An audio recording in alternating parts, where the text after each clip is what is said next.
So let's talk about something absolutely fundamental, how our bodies actually create energy. What happens when the most basic, most crucial building blocks just go missing?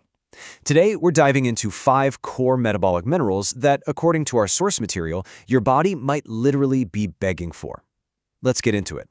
All right, so our story really kicks off with a shockingly simple observation from a doctor, a guy named Mark Circus. And what he noticed in his practice with his actual patients is really the heart of this whole thing. It's a statement that just cuts right through all the usual medical noise. And there it is, 97%, deficient in just 3 things: magnesium, iodine, and having an internal environment that's just too acidic. The source claims that when he addressed these 3 simple issues, the improvements were dramatic. So what on earth is going on here? Before we get into the details, let's make sure we're all on the same page about one really key term. Okay, metabolic. When we say that, what we're really talking about is the engine of your life. It's this incredible, non-stop process of turning everything, food, air, even sunlight, into the raw power you need to do, well, everything, from thinking and breathing to healing a cut. Getting this is totally crucial to understanding why the minerals we're about to talk about are such a big deal.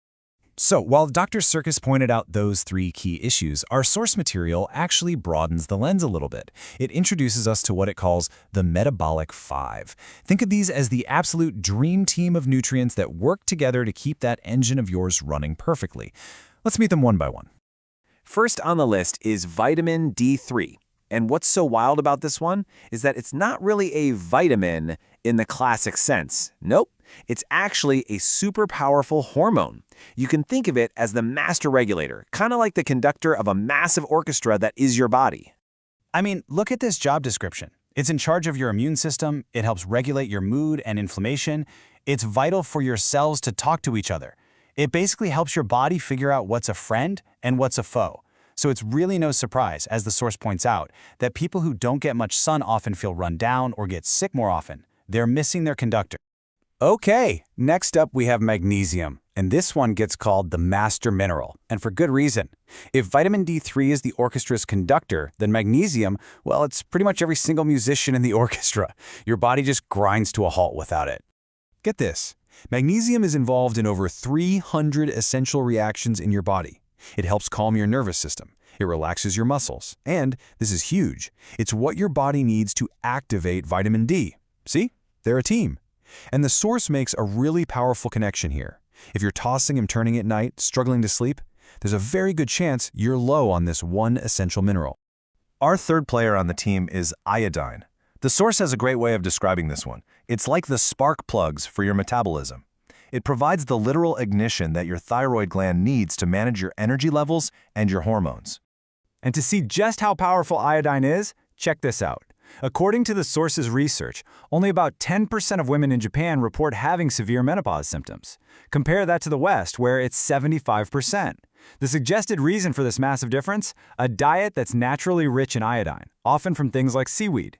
That's a staggering gap, and it really points to the potential power of just this one element. Number 4 on our list is zinc, the repair mineral. A great way to think about this one is as your body's on-call repair crew and its security detail all rolled into one. The source even calls it the shield a soldier carries into battle. Zinc's whole job is to maintain your body's defenses. It's absolutely essential for healing wounds, repairing cells, and just keeping your immune system tough and ready.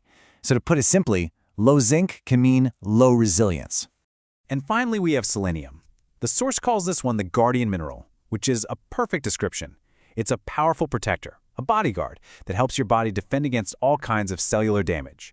Selenium actually teams up with iodine to keep your thyroid happy, and it also boosts your immunity by breaking down harmful molecules. And get this for a specific example.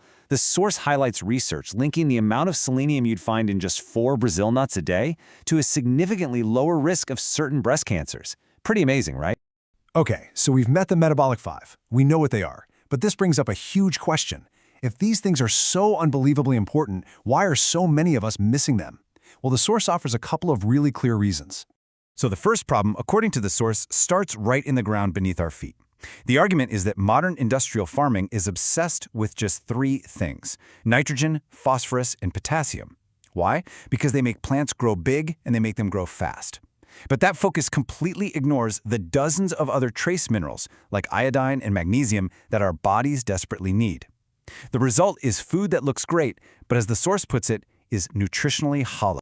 In the second issue, this brings us right back to what Dr. Circus said about acidity. The source talks about this as a problem with the body's internal terrain, its delicate pH balance. The argument goes like this. Chronic stress and tons of sugar push that balance towards being more acidic. And when that happens, our systems get weaker, basically creating an environment where it's much easier for disease to move in and set up shop. And this all leads us to maybe the most controversial part of the source material. If all this is true, why isn't it front-page news? This is where we get into what the source calls inconvenient biology.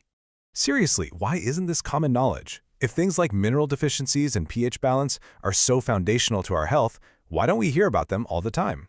Well, let's unpack the argument that's presented in our source material.